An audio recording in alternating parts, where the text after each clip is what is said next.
kembali lagi di siniar Balai Bahasa UPI. Hari ini dengan saya Lydia Nur Fitri yang akan menemani kalian berbincang mengenai BIPA.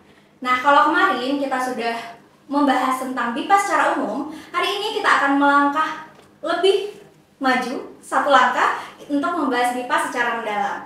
Nah, kira-kira kita akan bahas apa ya? Kita akan bahas tentang karakteristik pembelajar BIPA dan bagaimana implementasinya terhadap pengajaran, yaitu di Gosipin Pembelajar BIPA. Ya, oke. Nah, hari ini kita akan kedatangan seorang narasumber dari Balai Bahasa UPI, seorang pengajar BIPA yang masih muda dan sudah punya cukup pengalaman untuk membahas topik ini bersama saya. Ya sudah. Untuk tidak berlama-lama lagi, kita panggil saja langsung Ibu Salma Hanifah Yusrizal SPD. Halo, selamat sore Lydia. Selamat sore Ibu, apa kabar? Saya baik, alhamdulillah. Sehat? Saya sehat. Iya. Lydia bagaimana? Saya alhamdulillah sehat. Oke, gini Bu, tak kenal maka kata sayang. Supaya sayang kita kenalan dulu. Oke. Ya, silakan diperkenalkan. Halo teman-teman semua, perkenalkan nama saya Salma Hanifah Yusrizal. Saya merupakan salah satu pengajar BIPA di Balai Bahasa UPI. Iya, mungkin boleh diceritakan Ibu sedikit tentang pengalaman kerjanya, berapa lama sudah menjadi pengajar BIPA. Oke, saya bergabung dengan BIPA di Balai Bahasa UPI dari 2021. Awalnya saya menjadi tutor. Pertama itu saya menjadi tutor selama 1 tahun. Setelah itu di awal tahun 2022 saya menjadi guru di Balai Bahasa UPI. Jadi kurang lebih sudah 6 bulan saya menjadi guru di Balai Bahasa UPI. Iya.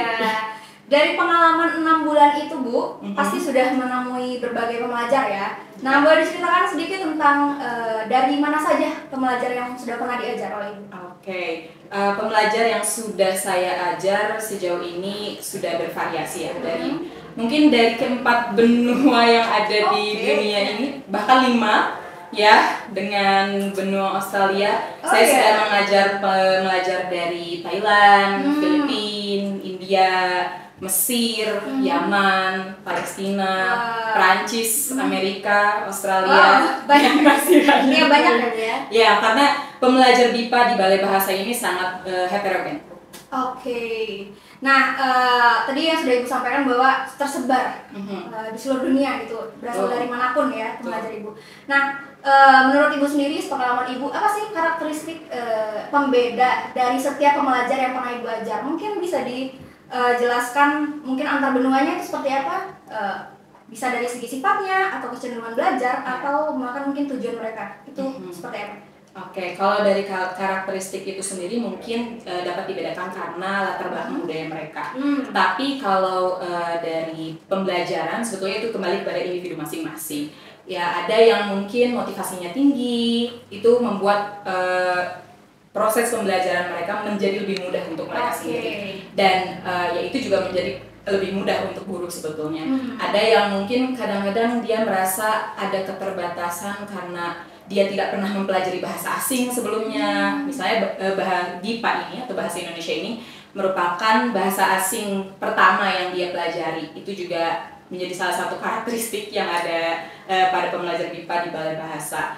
Kalau tujuan mereka beragam. Ada yang memang hanya ingin belajar bahasa dan budaya Indonesia, ada yang tujuannya memang untuk melanjutkan sekolah di Indonesia, dan ada juga yang ingin tinggal dan bekerja juga bisnis di Indonesia seperti itu. Termasuk umur juga, latar belakang umur di sini sangat bervariatif. Betul, dari yang masih muda, masih lucu-lucunya kalau kata orang Indonesia, ya masih umur remaja hingga yang sudah cukup lanjut usia, ada semua. Sampai berkeluarga juga Ibu ya? Betul sekali. Kalau untuk karakteristik yang paling menonjol itu Bu, pembeda antara orang Asia, orang Eropa, orang Amerika, orang Afrika, orang Australia itu apa Bu? Itu kembali lagi ya tadi latar belakang budaya. Kita sebagai pengajar BIPA harus tahu bagaimana latar belakang budaya dari negara mereka masing-masing. Itu yang nantinya akan membuat kita mempunyai cara dan arah yang pasti bagaimana untuk mengajarkan mereka. Lalu motivasi belajar itu sangat penting ya, untuk bagaimana kita memanage kelas, bagaimana kita menggunakan strategi dan metode pembelajaran yang sesuai lalu juga media seperti itu, dan kemampuan mereka dalam mempelajari bahasa. Karena mungkin tidak semua orang yang belajar BIPA itu memang memiliki keinginan kuat untuk belajar bahasa seperti itu. Maksudnya dia punya ketertarikan tinggi terhadap bahasa asing, tapi karena memang ada yang karena kebutuhan, misalnya yang ingin belajar, maksudnya melanjutkan sekolah di Indonesia, lalu berbisnis di Indonesia, bekerja di Indonesia. Jadi mungkin seolah-olah seperti karena hanya kebutuhan, jadi terkadang motivasinya tidak setinggi yang saya ingin punya kemampuan di banyak bahasa seperti itu. Itu jadi salah satu karakteristik yang paling menonjol sebetulnya. Berarti kalau dalam hal motivasi itu dipengaruhi oleh tujuan mereka juga ya Bu ya? Ya, betul. Berarti begini Bu, kalau kita berbicara tentang orang asing ya, nah apalagi dalam konteks pembelajaran, Ibu Salma sebagai pengajar, lalu orang asing sebagai pembelajar, nah itu kan pasti ada komunikasi ya di dalam itu. Betul. Dan kita juga mengenal ada yang namanya cross cultural communication atau komunikasi lintas budaya. Menurut Ibu sendiri, sepengalaman Ibu, bagaimana cara menjalin komunikasi lintas budaya yang baik kepada setiap pembelajar dalam keadaan karakteristik mereka itu yang berbeda-beda gitu dengan Ibu? Bagaimana? Pertama, dari pengajar itu sendiri kita harus belajar ya, belajar tentang perbedaan latar belakang budaya. Tidak hanya antara pengajar dengan siswa, tapi juga lingkungan tempat kita mengajar seperti itu. Karena akan berbeda pendekatannya ketika kita mengajar di Indonesia dengan kita mengajar di negara asing ya, seperti itu. Pertama kita harus belajar tentang berbagai latar belakang budaya dari siswa kita yang sangat heterogen itu. Jadi kita tahu bagaimana kita harus mengajar di dalam kelas. Isu-isu seperti apa yang bisa kita bahas di dalam kelas seperti itu. Kalau mungkin di bahasa Inggris ada sebutan do's and don'ts ya. Nah itu yang jadi salah satu aspek bagaimana kita bisa menjalin komunikasi dengan pembelajar kita. Karena kalau kita tidak mengetahui hal itu, akan sulit untuk kita melakukan komunikasi baik secara verbal maupun non-verbal dengan siswa kita. Gitu. Berarti intinya kita harus punya kemauan dulu ya Bu ya untuk kenal dulu tentang mereka gitu ya. Oke. Nah kalau kita masuk ke segi pengajaran Bu, kira-kira karakteristik yang berbeda itu berpengaruh tidak? Bagaimana cara Ibu mengajar gitu? Tentunya itu sangat berpengaruh.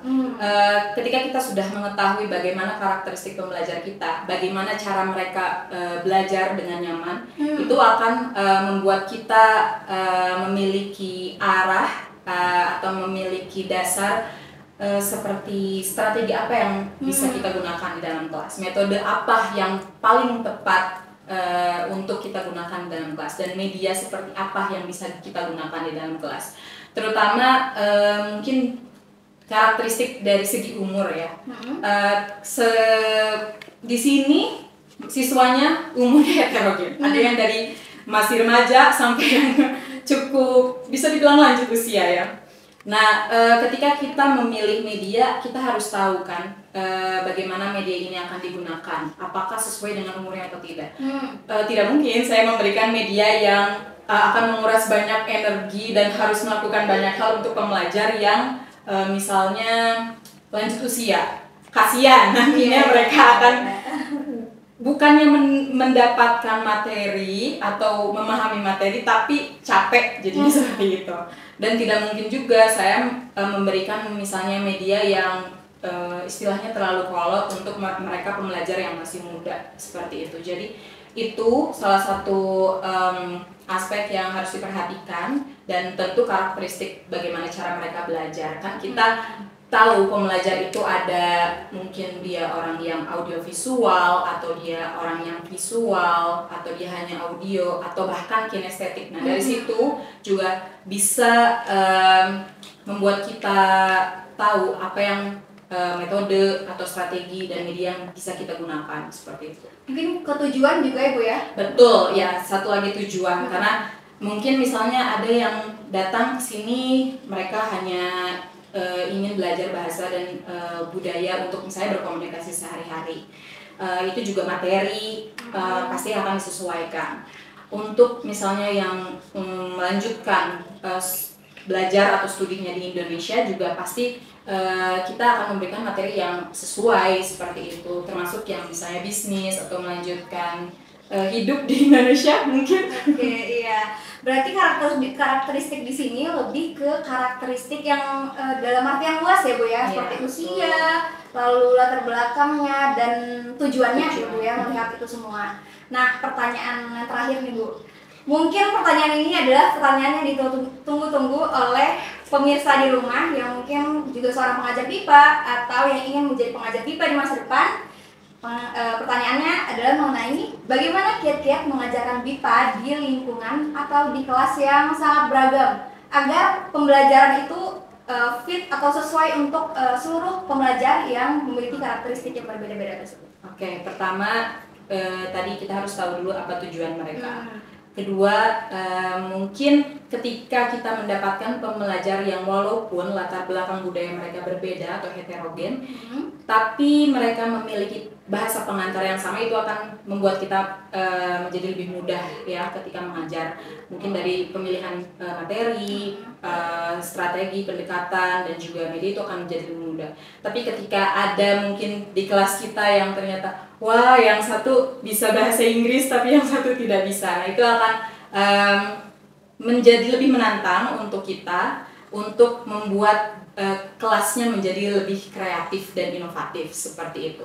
Dan kembali lagi kita harus mempelajari karakteristik dari pembelajar itu sendiri, terutama dari latar belakang budaya, agar kita dapat memilih isu-isu mana saja yang bisa kita berikan di dalam kelas atau kita bisa diskusikan dan bahas di dalam kelas seperti itu.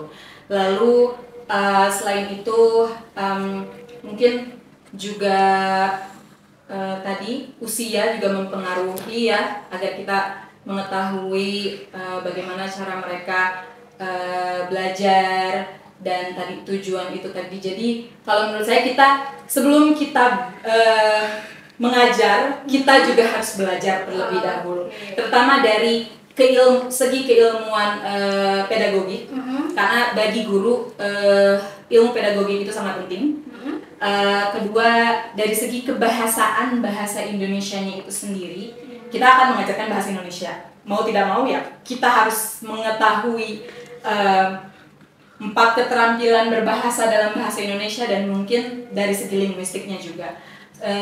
Selain itu, ya kita harus juga belajar tentang komunikasi lintas budaya. Oke, berarti caranya adalah dengan menyesuaikan media, metode dan teknik ya, seperti itu ya Bu ya. Betul. Lalu bahasa pengantar itu juga bisa menjadi alternatif yang membantu kita saat mengajarkan pembelajar-pembelajar yang berasal dari negara-negara yang berbeda.